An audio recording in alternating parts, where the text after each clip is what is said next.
सीधे अनुराग जी आपके पास आते हुए, अब लालू प्रसाद यादव की ओर से जब मुसलमानों के आरक्षण की हिमायती वाली बात कही जाएगी तो उस पर पलटवार करने का मौका मिल गया भारतीय जनता पार्टी को। वो इंडिया गठबंधन के बड़े चेहरे हैं लालू प्रसाद यादव, और बीच चुनाव में इस तरह का मुद्दा लाने की क्या जरूरत है अनुराग जी? उनको तो मिल गया बैठे बैठाए मुद्दा। देखिए आप लालू जी के दूसरा भी सुना दीजिए। लालू जी ने क्या बोला है? भारतीय जनता पार्टी की आदत हो गई है तोड़ना मरोड़ना, क्योंकि उनके पास अब कोई मुद्दा नहीं बचा है। तो देखते रहते किसी की जीभ से थोड़ा सा कुछ निकल जाए, बस उसको बोल दिया पकड़ो पकड़ो दूसरा क्या है आप उड़ाओ। अरे भाई दूसरा वाला भी बोल दीजिए, आप बोल दीजिए सर। सुनो मेरी बात सुने। नहीं मेरी बात सुने। नहीं आप ही चलाइए ना, आप मीडिया में। मेरी बात सुने, मैं अपनी बात कह लूं, मेरा फिर आप हमें टोक के मेरी बात ही इधर उधर कर देंगे। भारतीय जनता पार्टी की आदत पता क्या हो गई है? भारतीय जनता पार्टी इतनी घबरा गई है कि जनता के मुद्दों पर बात ही नहीं करना चाहती है। क्या क्या बोलने लग जाते हैं कि भैया पूरा छीन लेंगे, ये कर लेंगे, उसका ये जमीन दे देंगे, वो प्लॉट दे देंगे। क्या भाई ये क्या मुद्दा है? ये मुद्दा ये है कि आप बताइए देश के अंदर में जो युवा परेशान है, उस युवाओं के बारे में आपने क्या किया इतने दिनों तक? किसान को आपने इनकम दोगुनी करने की बात की थी, किसानों के लिए क्या किया? किसान के रास्ते में कील काटी तो बिछाए? क्या किसान के एमएसपी की गारंटी दी आपने? किसान 1 साल तक धरने पे बैठा रहा। काला कानून आपने पास किया था, किसान ने वापस करवाया, विपक्ष लड़ा, आपने वापस किया, लेकिन क्या आपने एमएसपी की गारंटी दी? नहीं दी। आप तो वोट वहां भी मांगा आए थे, बेंगलोर में रमन्ना का वोट मांगा था ना आपने। तो हम अगर इस पे सवाल उठाएं कि आप क्यों ऐसे लोगों के वोट मांगते हैं जिन पे आरोप हैं, महिलाओं के प्रति जो आरोप होते हैं, क्यों ऐसे लोगों के लिए वोट मांगा जाता है? भारतीय जनता पार्टी कमाल है, मुद्दों से ध्यान भटकाने के लिए क्या क्या बोलना शुरू कर देते हैं। अरे महिला मुद्दा से बड़ा कोई मुद्दा हो सकता है क्या? जो महिलाओं के नहीं जो महिलाओं पे जिन पे आरोप लगा हो, चाहे पहलवान महिला हो, उनको आप टिकट दे रहे हो। किसने रोका? आप क्या किसने माने? आप क्यों भाई?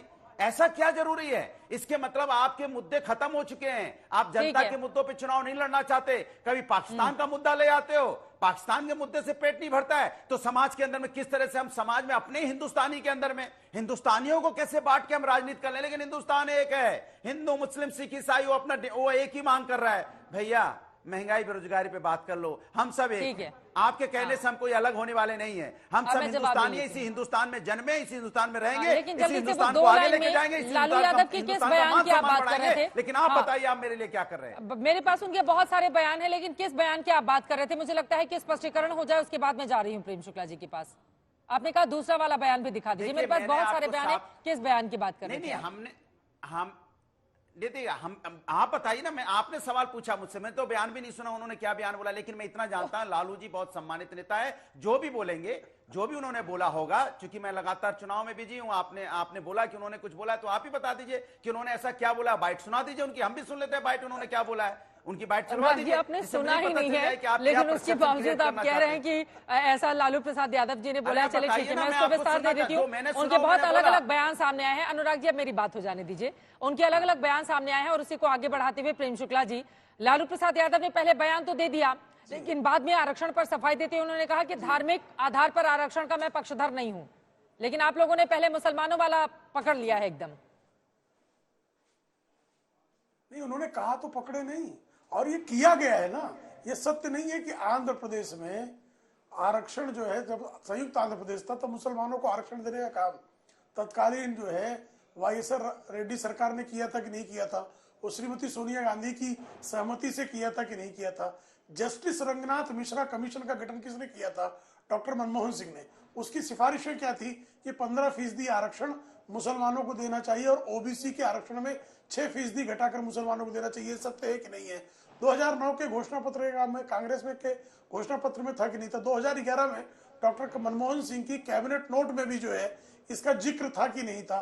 और आपने जो है कर्नाटक में, ये हमारा क्या आरोप नहीं है, बल्कि जो है राष्ट्रीय पिछड़ा वर्ग आयोग की ये जो है फाइंडिंग है कि आपने कर्नाटक में सारा का सारा जो है सारे मुसलमान समाज को पिछड़ा घोषित कर दिया।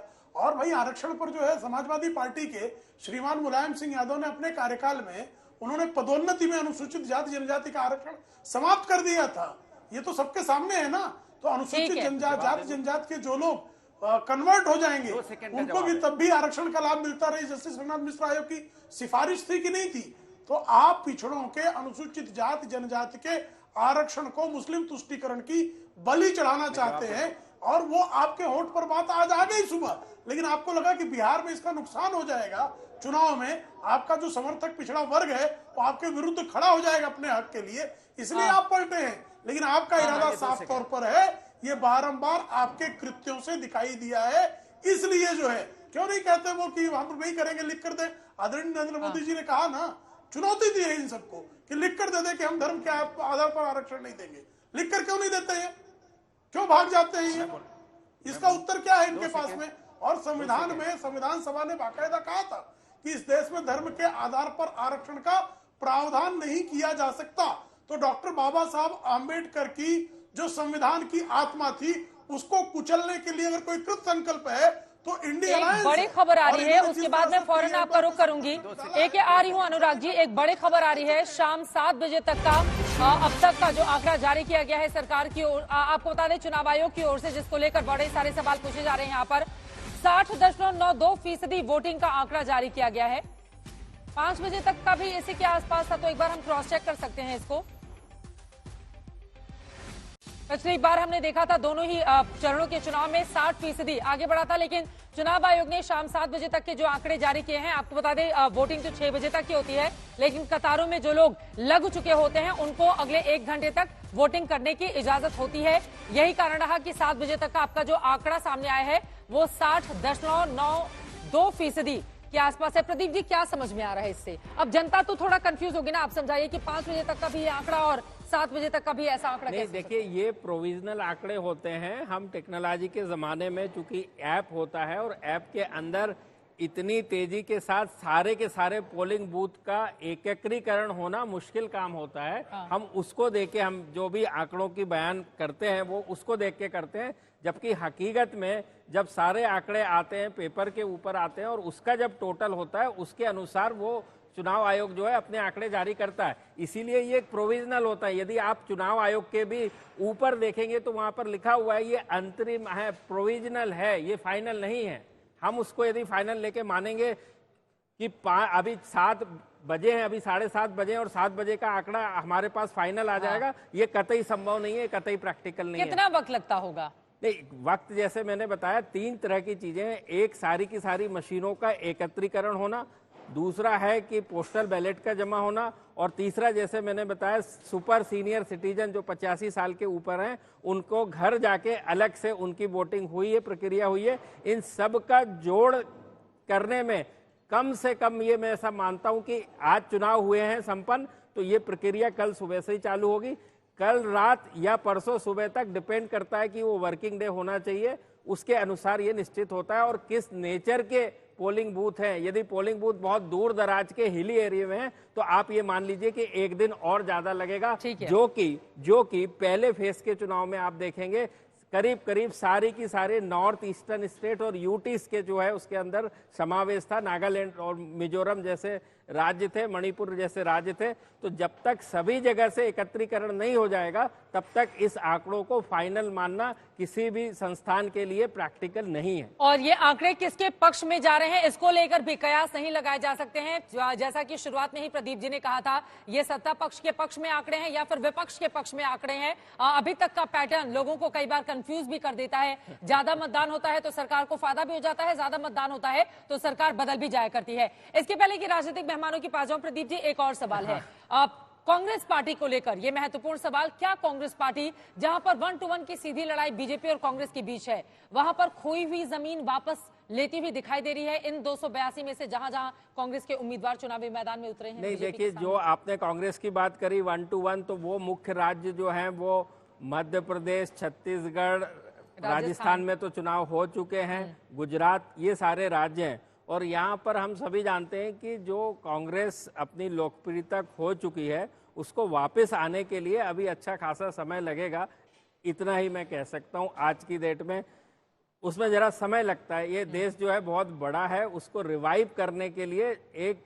समय लगता है। और दूसरा, एक मैग्नेट चाहिए होता है, एक आकर्षण चुंबक चाहिए होता है जो जनता के समक्ष एक ऐसा नेता, एक ऐसे नेताओं की नीति जो कि जनता को अपनी ओर आकर्षित करे। ये एक सामान्य चुनावी प्रक्रिया का हिस्सा है और उसमें समय लगता है। ये ये ओबीसी में आरक्षण, इलेक्टोरल बॉन्ड, क्या ये मुद्दा बहुत असर नहीं कर रहा है क्या आप ये? और प्रदीप जी, एक और सवाल है, बार बार अनुराग भदौरिया की ओर से रोजगार और महंगाई का मुद्दा उठाया जा रहा है, जो वाजिब भी है, लोग इसको स्वीकार भी करते हैं कि हाँ भाई ये मुद्दा है, लेकिन क्या इन मुद्दों पर वोटिंग होती है? नहीं, बिल्कुल इन्हीं मुद्दों पर वोटिंग होती है, लेकिन ये आप मान लीजिए जहां तक महंगाई और बेरोजगारी का मुद्दा है, ये 50 साल पहले भी मुद्दा था और 50 साल बाद भी रहेगा। ये जनमानस के सबसे बड़े मुद्दे हैं। जनता ये देखती है कि इनको सुलझा पाने में कौन उपयुक्त है और उसके हिसाब से अपना निर्णय लेती है। मुद्दे हमेशा रहेंगे, इसमें कहीं कोई शक नहीं, और आज भी और कल भी रहेंगे। अब अनुराग भदौरिया जी, क्या आप समझा पाने में लोगों को कामयाब हुए हैं?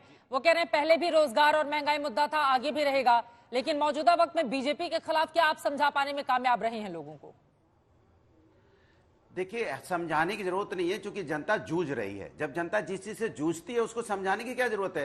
वो तो तकलीफ में है, कष्ट में है, दर्द में है, वो तो भोग रही है ना इस बात को, कि घर में देख रही है, माँ देख रही है ना, मेरा बच्चा पढ़ लिख के हमने उसको बड़ा किया, उसको रोजगार नहीं मिल रहा है। माँ देख रही है ना कि हमारी महंगाई से हमारा पूरा परिवार किस तरह से जूझ रहा है। इसको लिए समझाने की क्या जरूरत है? दूसरी बात, जहां तक मेरे साथी बोले थे, भैया हमारा समाजवादी का तो नारा ही पीडीए है, शायद आप भूल गए हैं। पिछड़ा, दलित, अल्पसंख्यक और जो पिछड़े अगड़े हैं, हम तो उसी पे लड़ रहे हैं भाई उनके लिए। आपका क्या मुद्दा है? आपका मुद्दा था पाकिस्तान होता है ना, आपका मुद्दा तो समाज के अंदर में कैसे हम समाज के अंदर में नफरत की राजनीति को बड़ा करें, उसके अंदर समाज को डिवाइड एंड रूल कर पाए। मेरा मुद्दा ये नहीं होता है, मेरा मुद्दा विकास होता है, मेरा मुद्दा समाज को जोड़ने का होता है, मेरा मुद्दा हिंदुस्तान होता है, हिंदुस्तान को आगे ले जाने की बात होती है। हिंदुस्तान में किसी को बांटेंगे नहीं होती कि जाति धर्म के नाम पे बांटेंगे, जाति धर्म के नाम पे। अरे आप ही तो मांग रहे थे ना वोट कि संविधान बदलना है, आपके ही नेता मांग रहे हैं ना संविधान बदलने के लिए हमें ज्यादा सीटें चाहिए।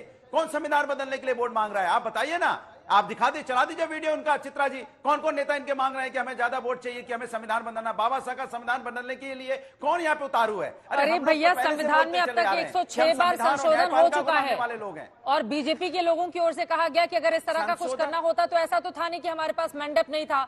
303, 353 का इनके पास आंकड़ा तो पहले भी था ना। मैं आऊंगी, क्या ये मुद्दे आपके लिए असर करेंगे? ये बड़ा सवाल बना हुआ है। इतना आसान नहीं है जितना आप बोल के निकल गए। जो बोल के आप निकल गए कि भाई ये नहीं, ये पहले कर लेते, कैसे कर लेते? कैसे करे? स्टेट में आपको सरकार है, राज्य में भी तो चाहिए। संविधान में आप ज्यादा सीटें लाएंगे तो आप संविधान बदल देंगे आप।